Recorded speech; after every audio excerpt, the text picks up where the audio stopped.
What's up? What's up? What's up? Hi, it's me again, LaShawn Bridges. Thank you for watching my YouTube channel. I know you guys were pumped up on the Democratic presidential candidate debates last night, as I was, if you watched it.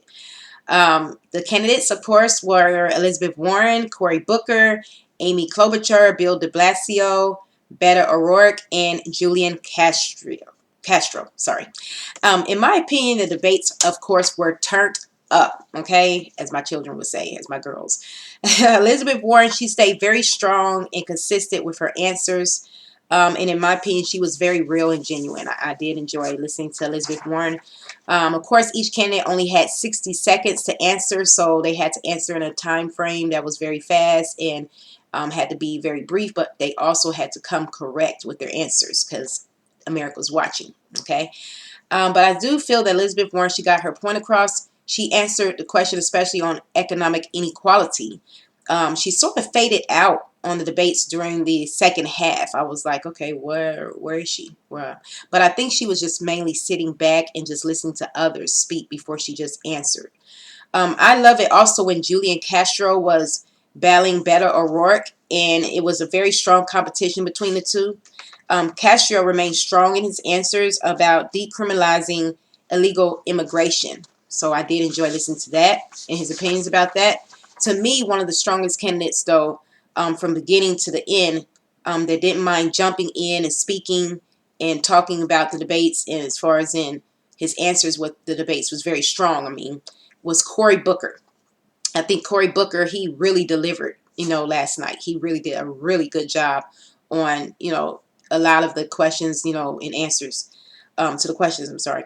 But to be honest with you, the first half, it wasn't my favorite president candidate of choice.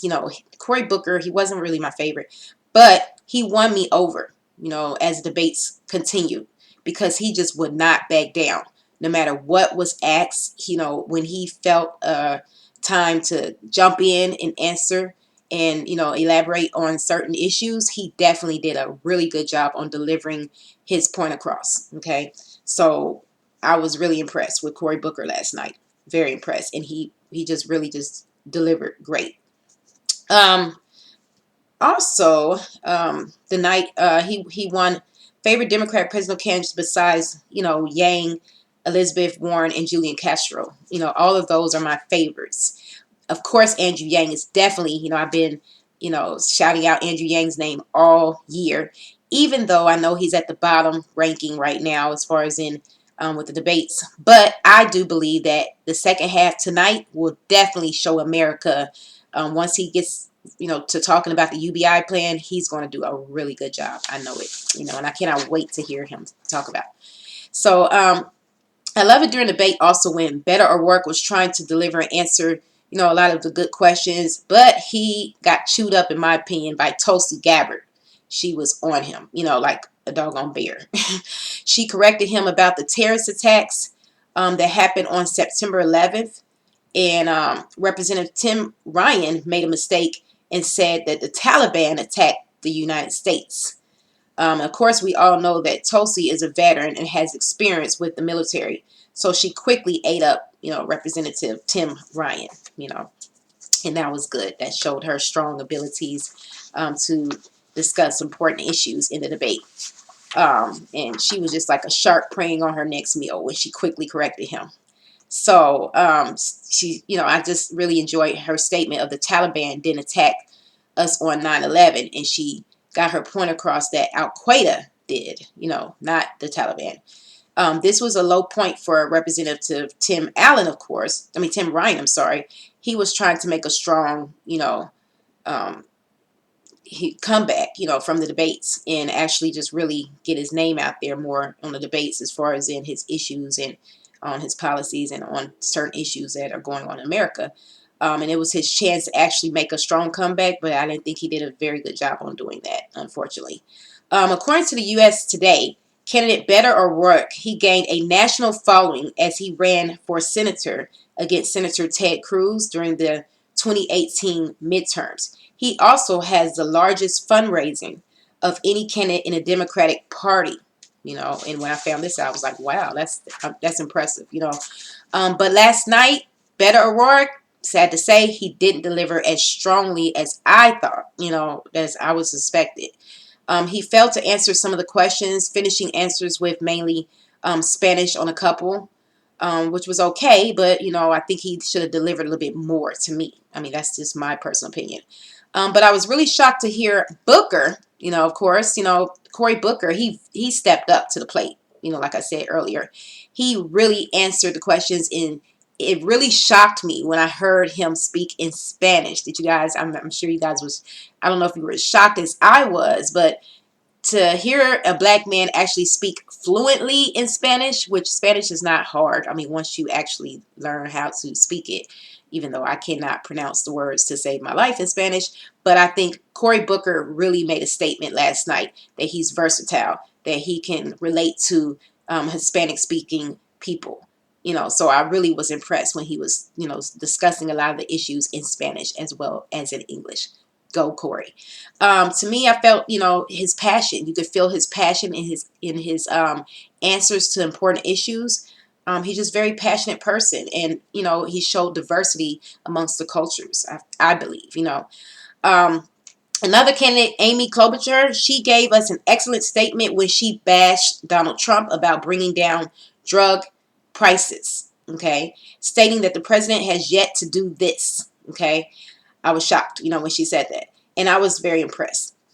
When she called out the Washington governor, Jay Inslee, who said he done more than 2020, 2020 candidates to protect the rights to women, she laughed and said, I just want to say there's 3 women up here who fought pretty hard for a woman's right to choose. I'll start with that. So I was like, okay, she's a tough one. She showed her compassion for women's rights. And Tulsi Gabbard was very strongly opinionated. She discussed her views on same-sex marriage and reaching out to the LGBT communities. She was very strongly opinionated, I believe, when talking about foreign policy. And she pointed out to Ryan that the Taliban did not attack the World Trade Center in 9/11. I think that was a very important issue that had to be addressed. And she did a real good job of actually correcting him on that. And explained that she joined the U.S. military to not go over to the Taliban, but to go after Al-Qaeda. And I thought that was interesting for her to say that, and make that point across. I felt that she was very strong in her statements and debate. She did a very good job, I believe. Orac, of course, Booker and Castro, back to the Spanish, they all, was speaking a little bit Spanish here and there.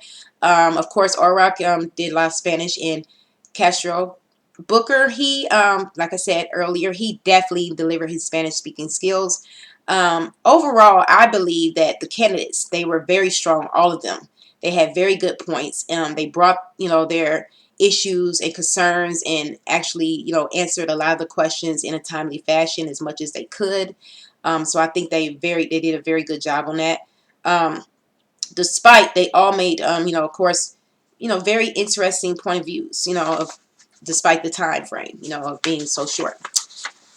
So tonight, okay, tonight is the night that all you Yang gang lovers out there, for Andrew Yang, we're going to see our presidential candidate of choice, Andrew Yang, and I'm still behind him every step of the way.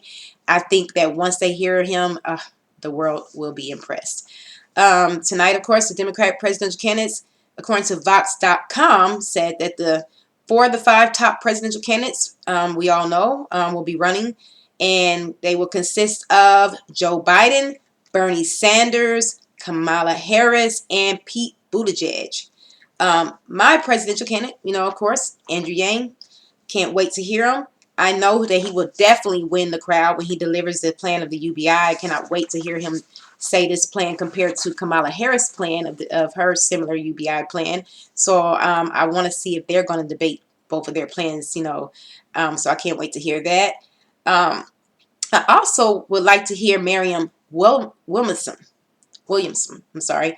I want to hear her discuss reparations. When I heard her talk about it before, I was like, okay, she has some good points, but I really want to hear her collaborate a little bit more on reparations and how she wants to plan on carrying this out, I think that will win a lot of the black voters. Maybe, I don't know. Maybe not, because she's in the bottom, ranking right now. But who knows? Maybe it'd be her comeback to be on top as the top, runner up there with the top runner-ups.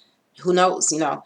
Another candidate that I'm not familiar with too much, I've heard his name, but would like to hear a little bit more information about what he has to say tonight in tonight's debates, is John Hickenlooper. He's new to me, and I definitely can't wait to hear what he has to say about policies and things like that. I'm also not familiar with Senator Kirsten Gillibrand. That person's new to me, and Senator Michael Bennet, and the California Representative Swalwell, who are all in the lower half ranking of presidential candidates in the debates tonight. But I definitely am waiting to hear what they all have to say. I think that this is going to be probably marked down as one of the best debates in probably history in a long time. So I cannot wait. Tune in tonight, you guys, as I'm going to tune in and I'm going to be listening.